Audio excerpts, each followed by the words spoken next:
Hey everybody, it's Jack. Welcome to the Warp. In this video, I want to talk about what are the 10 best green alert aliens to hand to players who are playing Cosmic Encounter for the first time. Now, in theory, just about any green alert alien will work, and I think that will depend a little bit on just how immersed and familiar a player is with board gaming in general. If this is somebody who has played a lot of different kinds of board games, some Euro games, some Ameritrash, some very thematic ones, not just party games, but strategy games, stuff like that, any of these green alert aliens will probably be fine. And this, what we're looking at here, are actually all of the green aliens from the base game and all of the expansions. So we've got base game aliens here, and as you can see if we zoom in here, we've got Cosmic Alliance aliens, Cosmic Incursion, Cosmic Conflict, and whatnot. And I've actually already pulled out my top 10 that I think will be the best. And this is going to be for people who are not only new to Cosmic, but relatively new to board gaming. These are aliens that I would recommend giving them. But even if they got a hold of something else here, they probably would do all right. But a lot of these other ones, the reason that they're not on the list is because having some familiarity with how the game works means you'll get more out of these aliens. So, for instance, Will, knowing who you should be attacking, even though you can attack anybody, is going to be an important consideration that you might not get on that. And this isn't even one of the bigger nuances here. With Symbiote, all right, I've got 20 extra ships, but what does that really mean? What do I do with that? Here, Xenophile is going to be stronger in a game with more players, but it involves losing some encounters as the defense, and somebody brand new to Cosmic and gaming is probably going to have the instinct to just try to win all the time. And there are times when you do want to lose. So if you're attacked early on by all of the other players as Xenophile, you definitely want to lose that encounter. So those are the sorts of reasons why some of these aliens didn't quite make it. There's a lot of aliens. There's over 60 green alert aliens from the base game and all of the expansions. So, not everybody is going to get on here. So why don't we dive in and we're going to take a look at what we've got on my list here. And then I'm going to start here with Mutant is kind of a no-brainer. There's a little bit in here. So what you're going to be able to do is, as a main player, before allies are invited, if you have fewer than 8 cards, you get to refill your hand. So you can draw those cards one at a time from any players or from the deck. There's definitely going to be times when I should draw these from players versus the deck. And that's the sort of thing that somebody who knows the game really well will get a little bit more out of it. But it's also hard to kind of go wrong. So not that it's not possible. You don't want to get to the point where you're giving somebody a new hand because you've just taken their last cruddy encounter card. But you taking cards away from players is sometimes just as good as getting them from the deck. So this one, this was actually the last one that I put on my list, which is why it's the first one that we're looking at. Actually, that really has nothing to do with it. That's just the first one that came up. Next, we have Zombie, but I prefer the Zombie from Cosmic Odyssey, which will surprise nobody.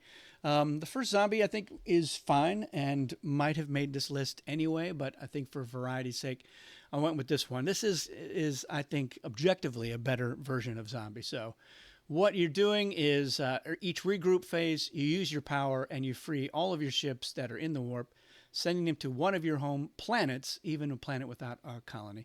And of course, you can free another player's ships from the warp as a part of a deal with that player. So this is a great alien for new players because they can, new players aren't going to necessarily know.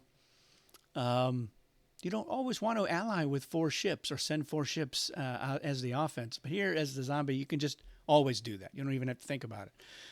Just send 4 ships because you're going to get those ships out at the next encounter. So if you lose them, so it's not a big deal.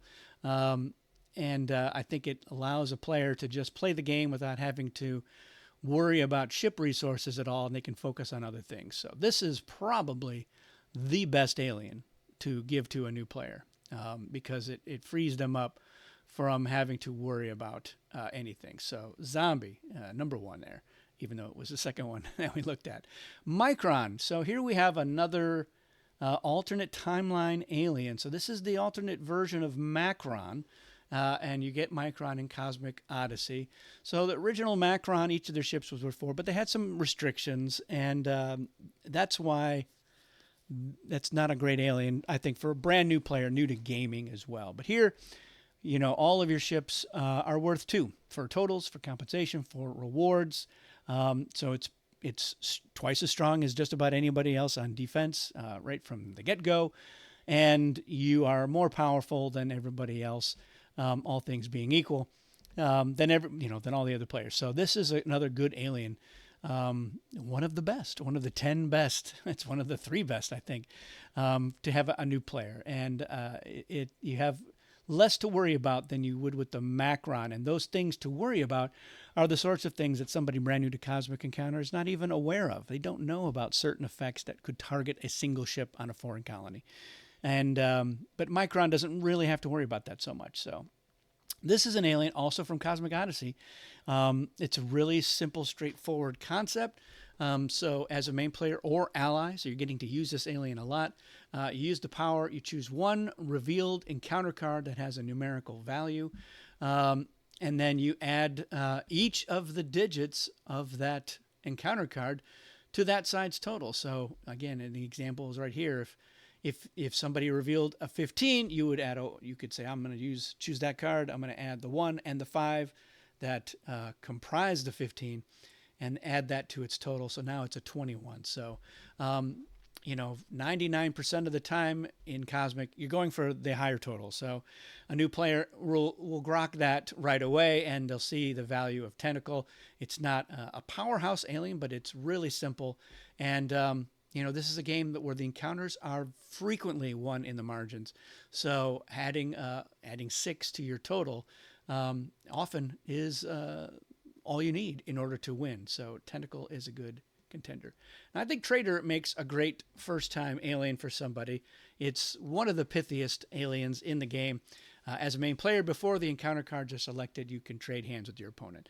So even somebody who's brand new will usually be able to figure out that when it's time for them to choose the encounter card that they want to play, they can say, well, I really don't feel like I've got a good hand, so I'm just going to trade hands with my opponent, and then I have knowledge of both hands, and so they can know, all right, well, the highest card that I just gave you was a 6, and I see here that you have a 10, so I can probably play that 10, and with all the ships in there, and I know that you don't have any reinforcements, maybe your allies do, but I feel pretty confident that I can win with this 10. And I also have a 15, but I want to save that 15.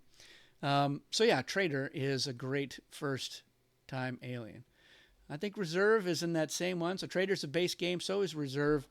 Here, all you have to really understand is how reinforcements work, and that's an easy concept too. So here, as a main player or an ally, you can play any of your attack cards that are a value of 6 or less as if they're reinforcements, and that's a fun thing to do for a new player. They can also use a negotiate card to cancel a reinforcement that someone else plays.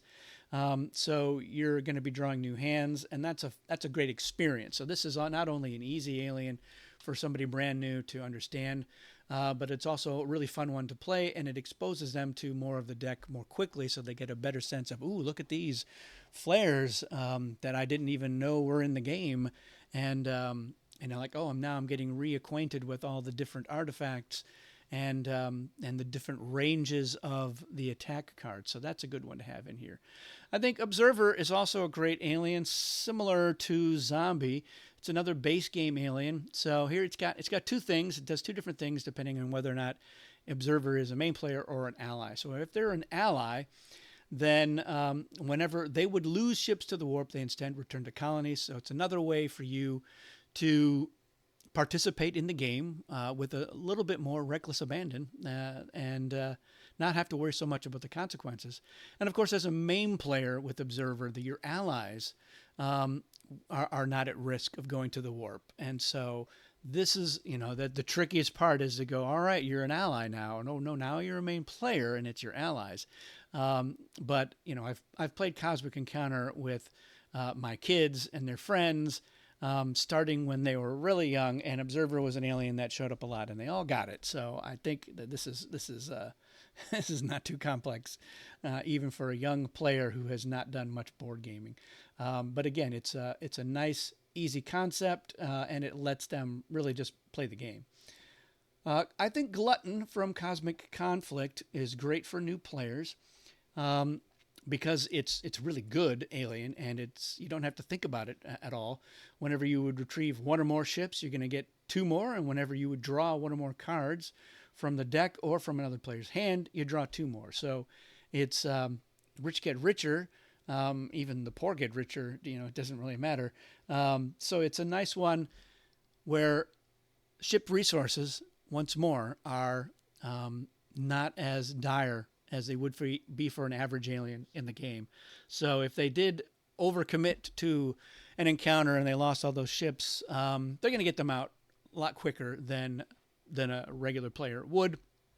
And they're going to have a chance to get more cards, so they can just play their best cards early and often, and they will probably fare all right in that game. So I think Glutton makes a great first choice. Cavalry, also from Cosmic Conflict. Now this one, if they understand how an encounter works, a lot of new players, they wonder, I'm an ally. Do I get to play an encounter card as well? And the answer to that is no. But with Cavalry, the answer is yes. And so once they get the idea of how does an encounter work, which they should get right away, the usefulness of Cavalry will become quite apparent. And it's a very low stake alien that can often make the difference. So as an ally, it's ally only. When encounter cards are selected but before they're revealed, you can also play an attack or negotiate an encounter card off to one side. And the second card is not considered your side's encounter card. It's not affected by other effects and blah, blah, blah.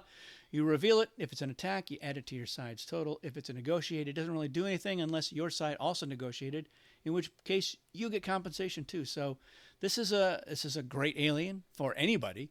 It's especially good for a new player because it's just building on the stuff they're already learning in the games. They're not really learning anything new. You're just learning how your alien breaks a fundamental rule of the game, which is intrinsically cosmic. And then finally, Booster. This was originally a promo alien for Escape Velocity, but we included it in Odyssey. So another Odyssey alien makes it in there. This is just another alien. This is really good. This is a great hand management alien, and it helps players to understand the value of hand management. So the way the booster works is whenever they launch ships as the offense or an ally, they use the power. If they launch one or two ships, they're going to discard the same number of cards from their hand.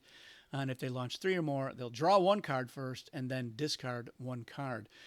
So this is probably the trickiest, more tricky than Mutant, because they just have to understand, when is the best time to just launch a few number of ships so that you can shed something that you don't need or want to get rid of, maybe in order to draw a new hand more quickly. And when they want to go for more, it's like, I think I'll definitely launch 3 ships here. Maybe they're doing it as a defensive ally to get more rewards, but and to kind of mitigate the risk that they're having there. They are getting to draw a card, as well as discard something. So they're optimizing their hand, but it's this is probably the trickiest. But it's not that tricky. So, and there may be some others. Again, with over 60 green alert aliens, there's going to be some subjective, like, well, I think this is better and this is easier, and you're probably not wrong. But let me know in the comments. And this was inspired by a thread on Board Game Geek, and a lot of people have weighed in, and some of these aliens definitely showed up on some recommendations. But by all means, chime in on that conversation as well. And let me know if you agree with these 10 aliens or if there's some that you think are better. If you disagree with a certain one, you're like, Booster, what are you thinking? No, this is this I always lose with booster. I don't expect anybody to chime in with that. I think this is a very good alien. I love this artwork too. This is a Felicia Kano art, and it was great. And we were like, this. I like this alien so much. Not that many people got the alien at escape velocity. Plus, it was not a standard size alien sheet. So even the people who got it were like, I don't know how much I'm going to use it, but it is such a good alien. And so we were like, well, we got to get this published out to everybody who wants a copy of it. So that's why it was in Odyssey. That's not why I chose it, but I do think it's a good alien for new players. So let me know your thoughts. That's it for this one, everyone. Thanks for watching, and we'll see you again soon.